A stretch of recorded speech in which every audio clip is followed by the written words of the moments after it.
Hello guys, welcome back to the channel. In today's video, I'm going to show you how to complete the Expedition Volunteer Quest from Naniwa and Heartopia for the upcoming Call of Whales event.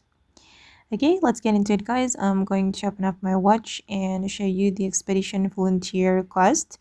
And as you can see here that we need to seek approval from town residents, and one of them is Naniwa. So just go to the map and track Naniwa, and you're going to talk to him to start the quest. Okay, I'm going to click on Leave It to Me, and the quest is submitting one insect to Naniwa. I've caught insect, so I want to immediately submit it to him.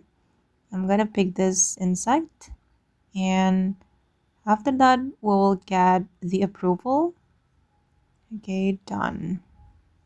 Okay guys, and that's how we can complete the Expedition Volunteer Quest from Naniwa. I hope this video will be useful for you. Thank you so much for watching. And if you found this tutorial useful, don't forget to like, comment, share, and also subscribe to this channel. Bye!